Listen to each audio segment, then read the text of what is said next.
이제 분식회계 네 번째 시간인데요. 이번에는 손익을 가지고 조작하는 경우를 살펴보도록 하겠습니다.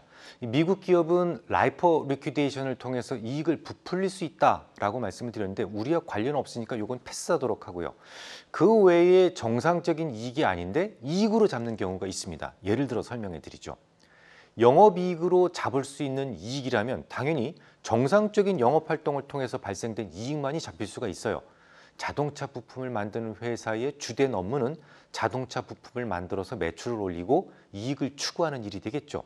자, 그런데 이익이 나지 않고 대출 이자의 연장 기한이 다가오게 되면요.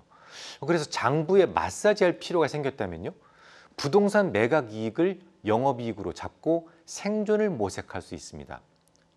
또 반론을 제기하실 수가 있겠죠. 부동산 매각 차익은 절대로 영업이익으로 들어올 수 없으니까 불가능한 일이다 라고 말이죠. 근데 전혀 방법이 없는 건 아닙니다. 예를 들어서 정관을 슬쩍 수정하고 사업 목적에 부동산을 추가해버리면 간단하게 영업이익으로 둔갑시킬 수가 있거든요. 일반적인 제조업은 보유 부동산에 대해서 장부평가하는 게 맞죠. 그런데 부동산업을 사업 목적에 추가한다면 부동산의 평가 차익이 영업이익이 될 수 있습니다. 실제로 이런 경우 무척 많아요. 부동산은 장부평가를 하게 되기 때문에 거의 대부분 회사가 보유하고 있는 부동산은 항상 저평가입니다. 거의 그렇습니다. 일반적인 제조업에서는 부동산 매각 차익은 단지 일회성 이익에 속하고 그마저도 영업이익과 관련이 없기 때문에 OCI, 그러니까 포괄 누계 손익에 올리는 경우가 많거든요.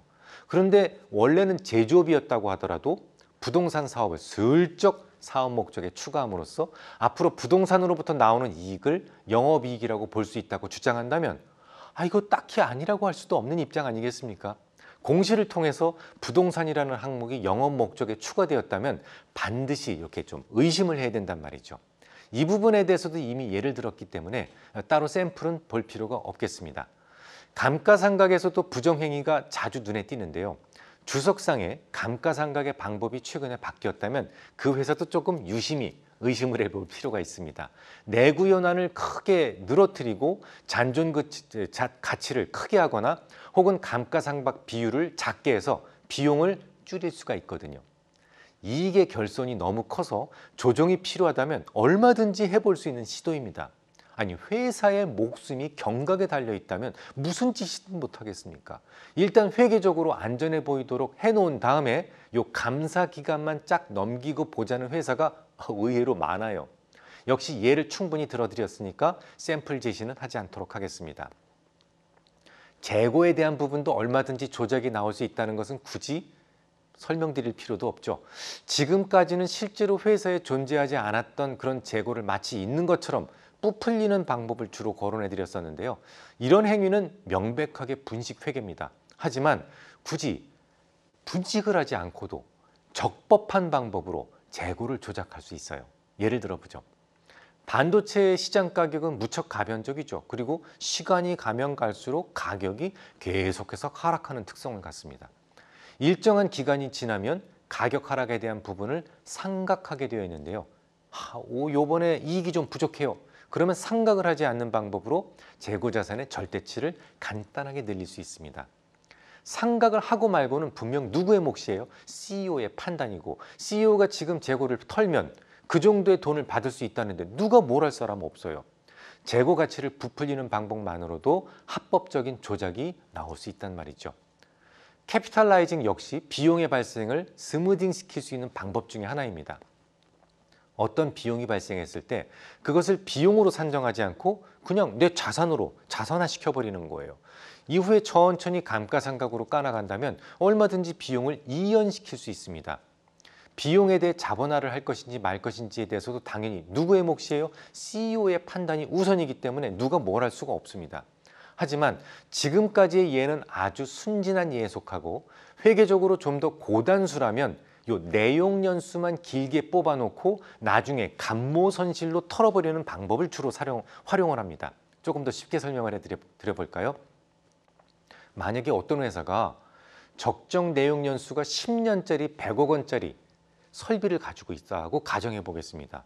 다른 회사들은 모두 10년으로 내용 연수를 잡아서 1년에 10억 원씩 감가상각을 했어요. 자, 그런데 A라는 회사가 갑자기 실적이 뚝 떨어져서 기한의 이익을 상실할 위기에 처했다고 가정해 보겠습니다. 그냥 망하는 것을 선택하기보다는 간단하게 이익을 부풀려서 생존을 모색할 겁니다. 설비 자산의 내용 연수를 기존의 10년에서 50년으로 수정하는 것만 가지고도 연간 영업이익을 8억 원씩 더 잡히게 할 수 있어요. 물론 10년 뒤에 다른 회사들은 모두 감가상각이 끝나는데 A사는 아직도 40년의 비용 처리 기간이 남아 있겠죠. 근데 그 이후의 비용은 더 커질 수가 있지만 그것도 그렇지 않습니다. 10년이 지난 이후에는 이걸 감모손실이라는 항목으로 한 번에 털어버릴 수 있거든요. CEO가 처음 판단하기로는 50년 쓸 수 있다라고 생각을 했었는데 쓰다 보니까 일찍 훼손되었다. 그걸 누가 뭘 하겠습니까? 재미있는 거는요. 요 감모손실은 영업 외 비용이기 때문에 영업이익을 훼손시키지 않고도 떨어낼 수 있다는 점이에요. 감가상각은 영업이익에서 떨어내죠. 아주 중요한 비용에 속합니다. 하지만 감모손실은 영업 외 비용으로 치기 때문에 일회성 비용으로 슬쩍 위장이 가능하다는 말이죠. 매우 간단한 작업 하나만 가지고도 다른 회사들에 비해서 월등한 영업이익을 꾸준히 유지할 수 있는 방법이 얼마든지 있다는 말이죠. 한술 더 뜨자면 아예 빅패스라는 것도 생각해 볼 수 있습니다. 처음에 판단은 50년 쓸 수 있다고 생각을 했었는데 일단 써보니까 지금 잔존 가치가 전혀 없는 상태가 되어버렸다면 역시 누가 뭘 할 사람이 없어요. 한꺼번에 생각해서 털어버릴 수도 있단 말이죠. 그러면 그 이후에는 다른 회사들에 비해서 영업이익은 더 크게 잡히게 됩니다. 영업이익을 적법하게 조작하는 방법이 이렇게도 많아요. 그런데도 여러분들 영업이익만 보고 투자하시겠습니까?